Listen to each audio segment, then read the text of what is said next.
A fraude do café brasileiro. Você já ouviu falar sobre a importância do café brasileiro no mundo? Pois bem, o Brasil é o maior produtor e exportador de café há décadas. Nosso café é conhecido pelo sabor encorpado, a qualidade inconfundível e um aroma que conquistou paladares no mundo todo. Mas por trás dessa indústria bilionária existe uma história sombria que poucos conhecem. Uma história de ganância, trapaça e uma fraude que abalou a confiança dos consumidores e deixou marcas que persistem até hoje. Imagine um esquema que coloca em jogo a credibilidade de toda uma nação. Um esquema que afeta mercados internacionais e a imagem de um dos maiores orgulhos do Brasil, o nosso café. Essa é a história da fraude no café brasileiro. Prepare-se para conhecer os detalhes por trás de uma prática que não só afetou o mercado do café, mas impactou a imagem do país no cenário global. Será que a ganância e o desejo de lucro fácil levaram alguns a traírem a confiança mundial no café brasileiro? Você acha que conhece tudo sobre o nosso café? Espere até ouvir o que realmente acontecia nas sombras dessa indústria. Não saia daí!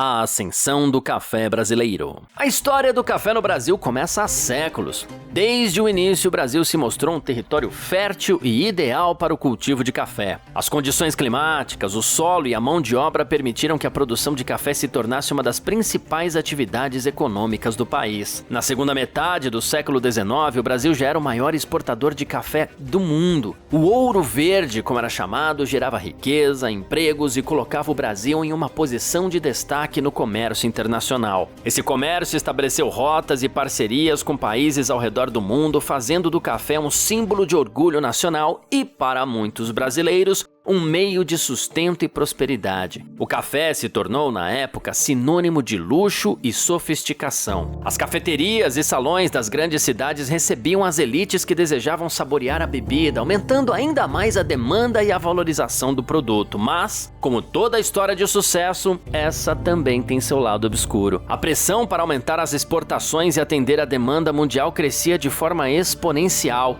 Para atender a essa pressão e sustentar os lucros, algumas empresas começaram a ver uma oportunidade em práticas antiéticas. O crescimento rápido e a alta demanda pelo produto abriram portas para práticas questionáveis e muitas vezes ilegais. Foi nessa conjuntura que alguns produtores e comerciantes viram no mercado uma oportunidade de maximizar seus lucros. E foi aí que a ganância entrou em cena, dando início ao que hoje conhecemos como a fraude do café. A fraude começa. Durante o auge da produção de café, os produtores brasileiros estavam sob pressão para atender a demanda mundial. Quanto mais café exportavam, mais dinheiro entrava para as grandes fazendas e empresas. No entanto, nem sempre era possível produzir grãos de alta qualidade em grande quantidade. As plantações estavam em plena expansão e os recursos eram limitados. Para atender às expectativas dos compradores internacionais, alguns empresários e produtores começaram a procurar formas de compensar a falta de qualidade e volume com truques de adulteração. Com a crescente demanda por café de qualidade, surgiu a tentação de adulterar o produto, mas o que isso significa exatamente? Produtores e distribuidores começaram a misturar grãos de café de baixa qualidade com grãos de maior qualidade,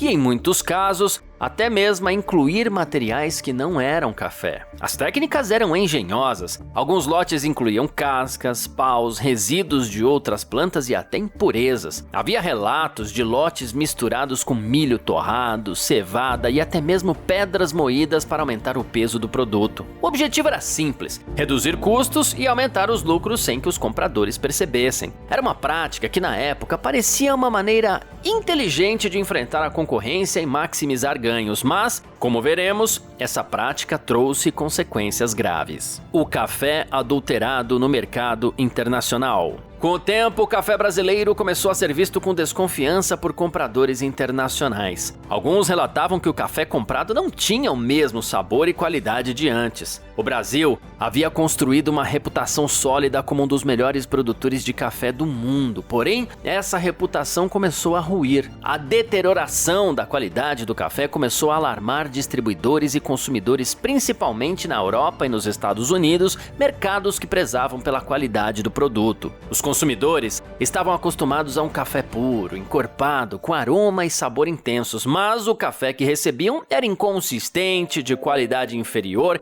e alguns até relatavam gosto amargo e áspero. Foi então que começaram as suspeitas. Testes laboratoriais realizados por empresas estrangeiras mostraram que os lotes brasileiros estavam adulterados. A descoberta foi um choque para o mercado. O café brasileiro, antes visto como um símbolo de qualidade, passou a ser associado a fraudes e práticas antiéticas. A partir daí, a reputação do Brasil como produtor de café começou a sofrer. A fraude exposta. A fraude foi finalmente exposta quando os grandes compradores estrangeiros decidiram investigar a origem dos problemas. A qualidade do café importado não correspondia aos altos padrões que os consumidores exigiam. Foram realizadas auditorias, inspeções e testes de qualidade em lotes de café brasileiro e o que eles encontraram foi alarmante. Em muitos casos, o café brasileiro estava misturado com substâncias que nada tinham a ver com café. Grãos velhos, cascas, fragmentos de outras plantas e até resíduos químicos foram encontrados. A situação se tornou um escândalo internacional. A imprensa mundial começou a cobrir o caso e o Brasil passou a ser alvo de críticas e boicotes. Importadores começaram a buscar alternativas em outros países. Isso significava perda de mercado e de bilhões de reais para o Brasil. Os prejuízos não eram apenas financeiros, mas também atingiam a imagem do país e a confiança no produto. Como a fraude abalou a economia brasileira. O impacto da fraude foi devastador para a economia do café brasileiro. Até então,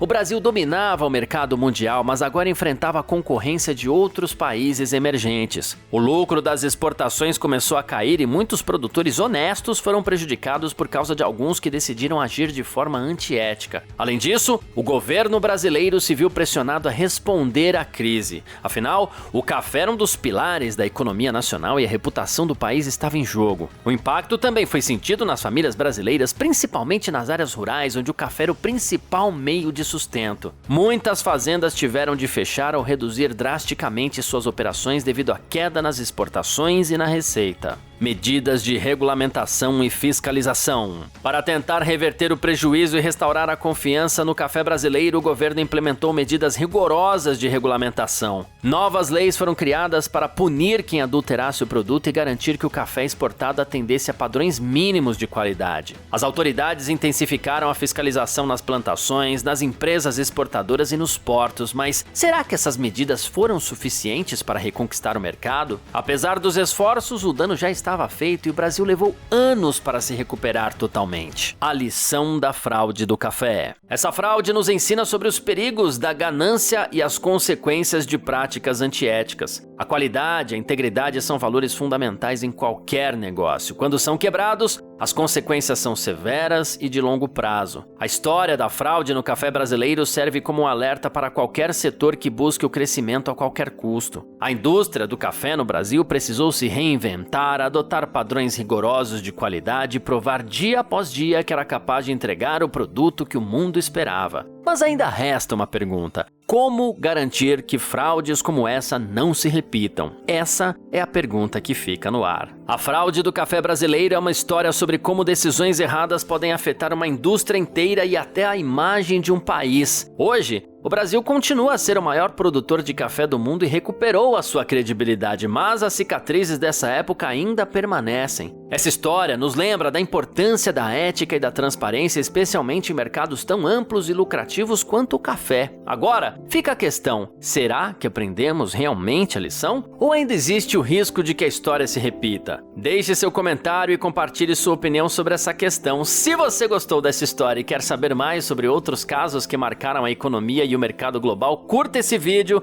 se inscreva no canal e ative o sininho para não perder os próximos vídeos. Bons negócios, até a próxima e obrigado por nos acompanhar nessa viagem pela história do café brasileiro.